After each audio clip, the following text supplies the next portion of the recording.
My sister-in-law is literally standing under my window right now, screaming at the top of her lungs for the whole street to hear that I am an accomplice in destroying her life. She's yelling that I'm a monster because I spent 3 years looking her in the eye, drinking coffee with her, and acting like her best friend, all while knowing my brother had another child with another woman. She's losing her mind because she spent those same 3 years draining their savings on agonizing fertility treatments and IVF, thinking she was the problem, while I sat there and watched her do it. The worst part of this entire situation is that she is absolutely right, and now my own life is imploding because I chose to be loyal to my brother instead of being a decent human being. Everything started to fall apart exactly 1 month ago, but the roots of this disaster go back 3 years.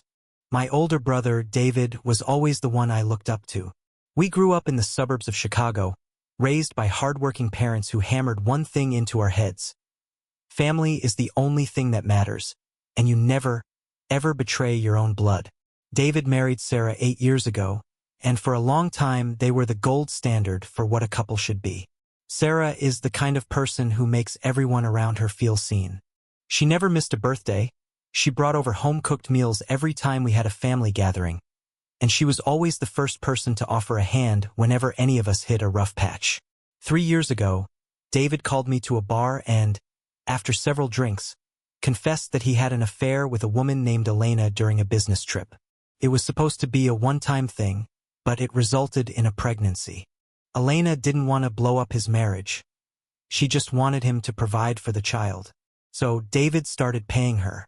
He was taking that money directly out of the account he and Sarah were supposedly using for their future house and Sarah's infertility treatments. When he told me, I was paralyzed with shock, but he started crying and begging me not to say anything. He told me it was a mistake he'd never repeat and that if Sarah found out, it would literally kill her.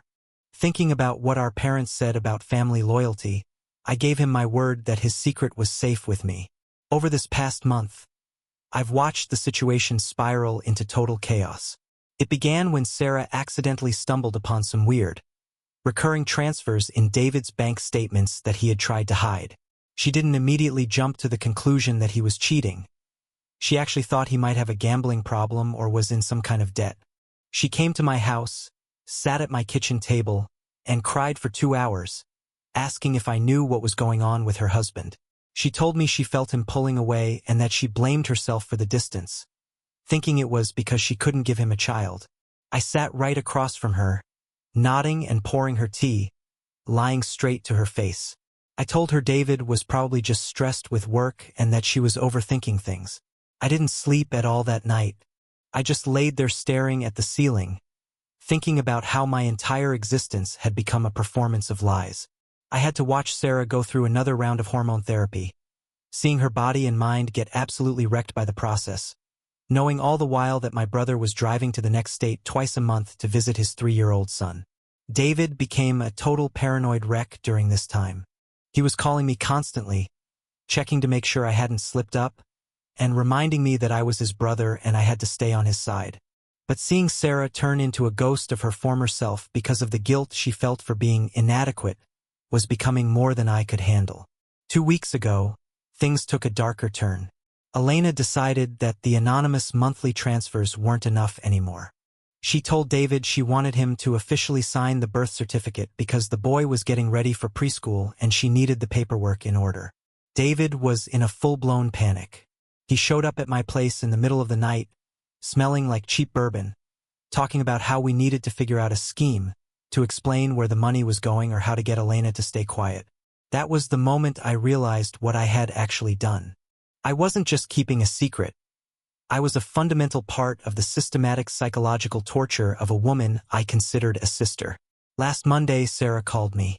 Her voice was flat, and that was more terrifying than if she had been screaming. She told me she had found a small stuffed bear in the glove box of David's car, a toy they definitely hadn't bought. She asked me, "Mark, you know whose bear that is, don't you?" I stayed silent for just a second too long before I tried to pivot and tell another lie about it being a gift for a coworker's kid. She didn't argue. She didn't cry.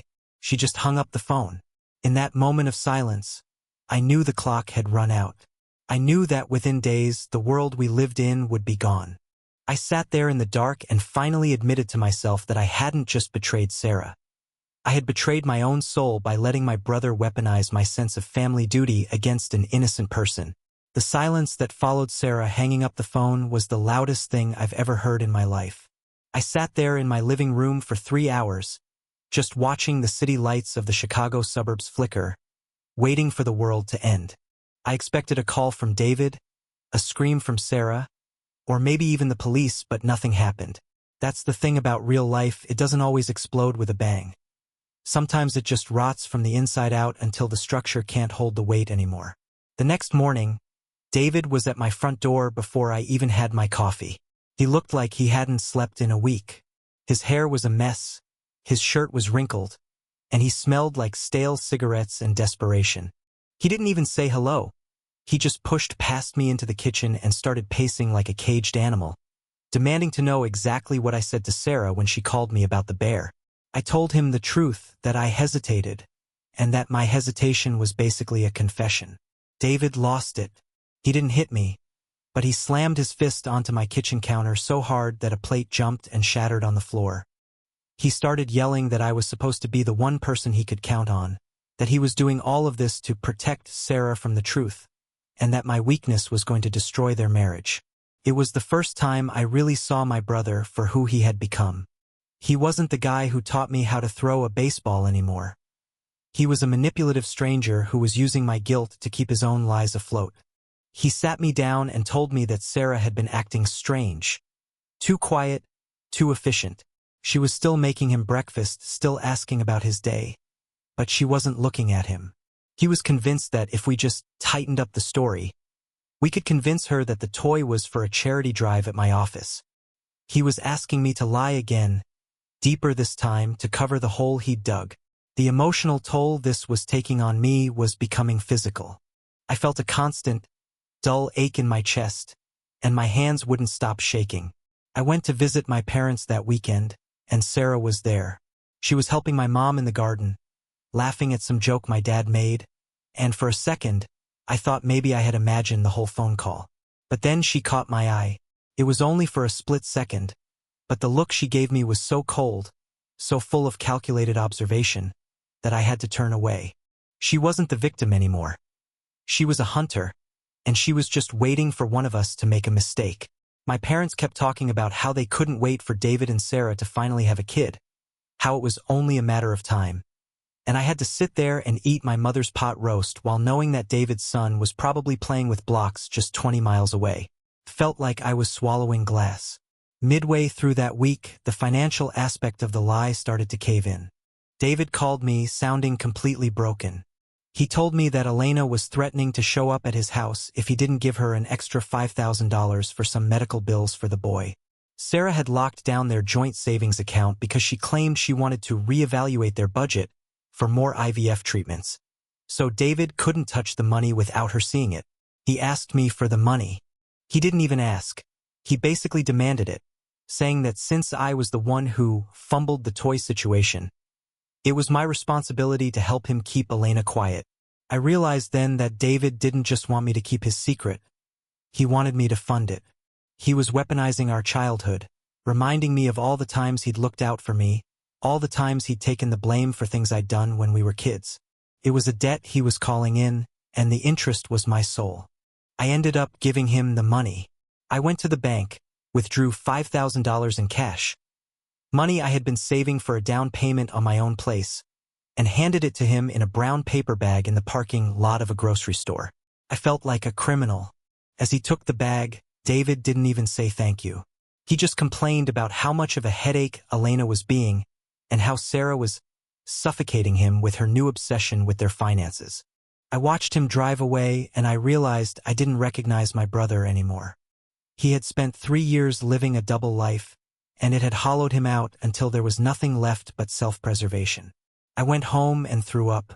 I spent the rest of the night sitting in the dark, wondering how much longer I could stay in this middle ground. I was trying to be a good brother and a good person at the same time, and I was failing miserably at both. The tension was so thick I could practically feel it pressing against my skin every time my phone buzzed. I knew Sarah was watching me. I knew David was using me, and I knew that whatever happened next was going to be the end of the family as I knew it. Exactly 21 days into this nightmare, the floor dropped out from under me. I was sitting in my office trying to focus on a spreadsheet when my phone started vibrating so hard it vibrated right off the edge of the desk. It was Sarah. I let it go to voicemail, but then she called again. And again. On the fourth attempt, I picked up, and the voice on the other end didn't even sound like her. It was cold, mechanical, and shaking with a rage that I hadn't known she was capable of. She didn't say hello. She just said, "I know about the $5,000, Mark. I saw the withdrawal from your savings, and I saw David's car at your bank on the security footage of the ATM down the street. If you don't come to the house right now, I'm calling the police and reporting that you're helping David launder money." She hung up before I could even draw a breath. My drive to their house felt like a fever dream. My hands were sweating so much I could barely grip the steering wheel. When I pulled into their driveway, I saw David's car was already there. I walked through the front door and the atmosphere was thick enough to choke on. Sarah was sitting at the dining room table with months of bank statements, credit card bills, and printouts spread out like a forensic map of a crime scene. David was standing by the window, his back to us, looking out at the yard. The silence was absolute. Sarah looked up at me, her eyes red-rimmed and sunken. She didn't ask me to sit down. She just pointed at a line on a statement. 3 years of missing money, Mark. Small amounts, then larger ones. And then, a week ago, $5,000 from your account. My husband is broke, our savings are gone, and you are funding whatever it is he's doing. Tell me right now, is it drugs? Is he gambling? Because if you lie to me one more time, I am walking out that door and I am never coming back. I looked at David. I was waiting for him to step up, to finally be a man and take the heat for the mess he'd created. I was waiting for him to tell the truth so I didn't have to be the villain in this story anymore. But David didn't look at me.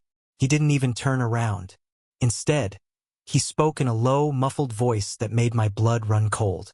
He said, "Sarah, I tried to tell you I was in trouble, but Mark said we should handle it quietly. He told me that if you found out about my debts, you'd leave me. He's been the one handling the logistics. I just did what he suggested." I felt like I had been punched in the solar plexus. I couldn't even process the level of betrayal I was hearing. My own brother, the person I had spent 3 years lying for, the person I had just given my house deposit to, was throwing me under the bus to save his own skin. He was framing me as the architect of the secrecy. He was making it look like I was the one who had manipulated him into lying to his wife. I looked at Sarah, and the look of pure, unadulterated disgust she gave me was worse than any physical blow. She stood up and walked right into my personal space. "You?" she whispered. "I trusted you more than almost anyone. I came to you crying. I told you I felt like I was losing my mind. And all this time, you were the one telling him to keep me in the dark? You watched me go through surgery, Mark. You watched me cry over negative pregnancy tests while you were handling the logistics of his secret life?" The conflict erupted then. I finally snapped. I screamed at David to tell her the truth, to tell her about Elena, to tell her about the 3-year-old boy in the next state. I started yelling that I wasn't his accomplice. I was his victim too. But David turned around then, and he had this look of practiced innocence on his face. He started gaslighting me right there in front of her. He said I was getting confused, and that I was under too much stress. He actually had the nerve to say that I was the one who had been pressuring him to keep secrets because I didn't want the family dynamic to change. It was the most calculated, cold-blooded thing I had ever witnessed. Sarah didn't know who to believe. She was looking back and forth between us, her world crumbling in real time. She grabbed a glass of water from the table and threw it against the wall, the glass shattering into 1,000 pieces. She screamed at both of us to get out. She told me she never wanted to see my face again and told David that if he wasn't out of the house in 10 minutes, she was calling her brother to come over and handle it. I walked out to my car, shaking so hard I had to sit there for 20 minutes before I could drive. My phone started blowing up with texts from David. He wasn't apologizing. He was telling me that I ruined the plan, and that if I hadn't lost my temper, he could have smoothed it over. He told me that I owed it to him to fix this with Sarah by taking the blame for the $5,000. I realized then that there was no family left to save. There was only a wreckage of lies, and I was pinned under the debris. I drove home, blocked David's number, and sat in my bathtub with the lights off. I knew that the secret was out, but it wasn't the truth that had been revealed. It was a twisted version of it that made me the monster. I had 1 week left before everything completely bottomed out, and I had to decide if I was going to let my brother finish destroying my life or if I was going to burn everything down to show the truth. The 24 hours after Sarah kicked us both out were a blur of cold sweats and the kind of silence that makes your ears ring. I stayed in my apartment with the curtains drawn, watching my phone light up with notifications I refused to touch. I felt like a ghost inhabiting a life that no longer belonged to me. My brother's face, twisted in that mask of fake innocence as he blamed me for his own 3-year-long betrayal, was burned into my retinas. I kept thinking about the $5,000 I had handed him in that grocery store parking lot, money I'd worked 60-hour weeks to save, and how it had been used as a weapon to make me look like a co-conspirator in Sarah's eyes. But the true bottom of this pit was much deeper than I could have imagined, and I hit it on Tuesday morning when my mother called me, sounding like she was gasping for air. She told me I needed to come over immediately because my father's blood pressure had spiked and he was refusing to go to the hospital until he spoke to me. I drove there like a maniac, my mind racing through every possible scenario, but nothing prepared me for the sight of my parents sitting in their small living room, looking aged by a decade in just a few days. My father was clutching a stack of papers, his face a dangerous shade of purple. I thought they were going to yell at me for David's affair. I thought they were going to demand to know why I let his marriage fall apart.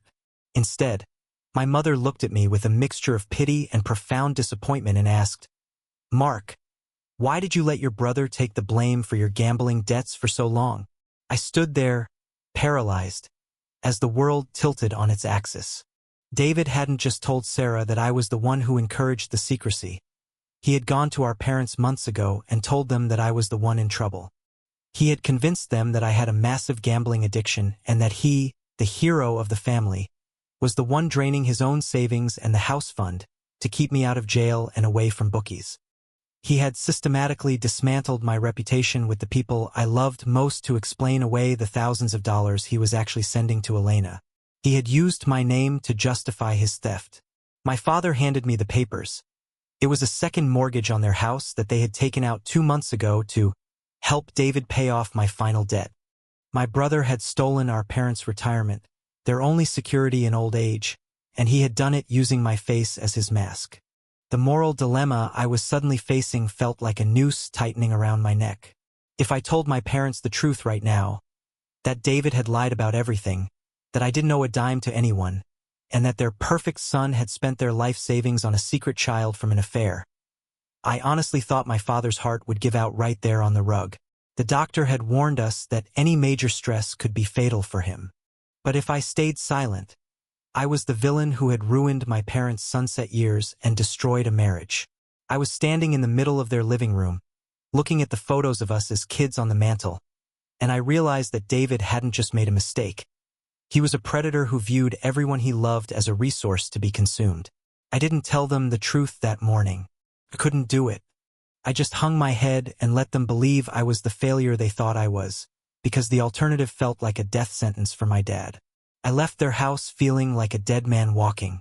But as I was walking to my car, Sarah called me again. She wasn't screaming this time. Her voice was terrifyingly calm. She told me she was at a lawyer's office and that she had found a folder David had hidden in the crawl space of their basement. She said, "Mark, I know you're not the one with the gambling problem. I found the birth certificate for the boy, and I found something else, something about you." The twist she revealed next made the hair on my arms stand up. She found a series of emails David had sent to a private investigator he'd hired using the money I gave him. He wasn't trying to hide the affair anymore. He was trying to build a case to prove that Sarah was emotionally unstable and that I was a danger to the family, so that he could file for a divorce and claim that all the missing money was spent on family emergencies caused by us.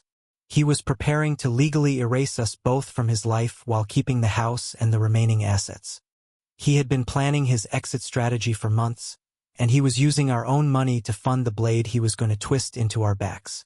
Sarah told me she had an appointment with the local precinct to file a report for financial fraud, and she asked me one question. Are you going to keep protecting him because he's your blood, or are you going to help me burn his world down before he finishes ours? I sat in my car, looking at the cracks in the pavement, and realized I had 24 hours to decide. If I went to the police with Sarah, I'd have to testify against my brother. I'd have to tell my parents the truth, which might actually kill my father. But if I didn't, Sarah was going to lose everything, and David would walk away from the wreckage he created with his pockets full of our parents' money and his secret life waiting for him in the next state. It was the ultimate choice between a loyalty that had become a poison and a justice that would leave everyone I loved in ruins. The 30 days of this nightmare ended on a cold, overcast Sunday. I chose justice over the fragile piece of a lie.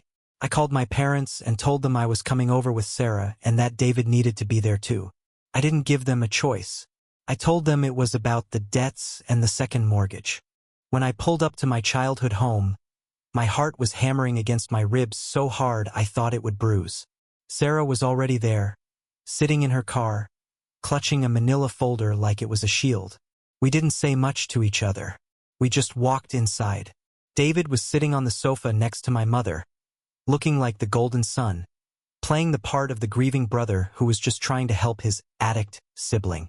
The look of pure, smug satisfaction on his face when I walked in almost made me lose my composure. He actually had the nerve to say, "Mark, I'm glad you're here. We were just talking about how to manage your recovery." I didn't let him finish. I didn't even sit down. I looked at my father, who looked frail and tired, and I put my bank statements on the coffee table. Then, Sarah stepped forward and laid out the rest. The birth certificate of David's son, the emails to the private investigator, and the records of the money transfers to Elena. The silence that followed was heavy, the kind of silence that stays in your lungs. My mother picked up the birth certificate first. I watched her eyes move across the page, seeing the date of birth, realizing the child was 3 years old. I watched her look at David, then at the folder, then back at David. My father didn't move.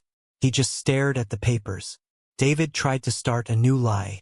He started saying that the papers were forged, that I had convinced Sarah to help me frame him because I was jealous of his marriage.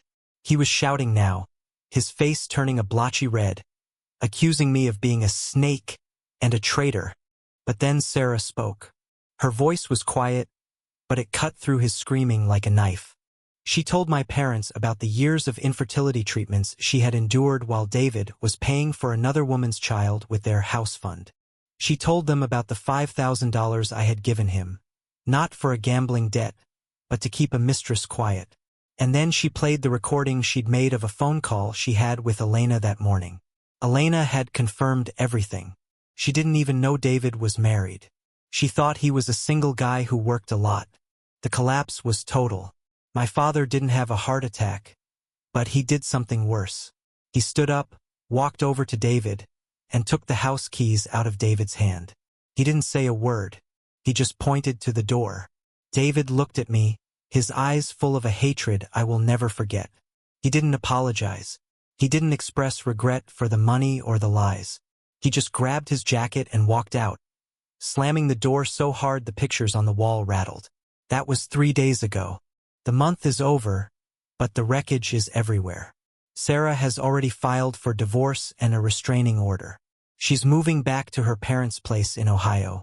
She told me she appreciates that I finally told the truth, but she also told me she can't look at me without remembering the 3 years I spent helping David gaslight her. Our friendship is over. I lost a sister because I tried to save a brother who didn't exist. My parents are the ones who are truly broken. They are stuck with a second mortgage they can't afford on a house they've lived in for 40 years. They are likely going to have to sell it and move into a small apartment. I've taken a second job working nights just to help them pay the interest. David has vanished. He's not answering calls, and he hasn't shown up at work. He just walked away from the bomb he detonated, leaving the rest of us to pick up the pieces. I sit in my apartment now, and the silence is deafening. I keep thinking about that word, loyalty. I spent 3 years thinking I was being a good brother, thinking that family meant protecting each other no matter what. But I realize now that loyalty without integrity is just a slow-acting poison. By protecting David, I was actually helping him destroy the people I claim to love. I traded Sarah's mental health and my parents' retirement for a secret that was never mine to keep. There's no big lesson here, no happy ending where we all realize what's important. There's just a house for sale, a woman whose trust is permanently shattered, and 2 parents who lost both their sons in a single afternoon. One to a lie, and the other to the truth. I wonder if David is with his son right now, or if he's already starting a new lie with someone else. I wonder if he even feels the weight of what he did.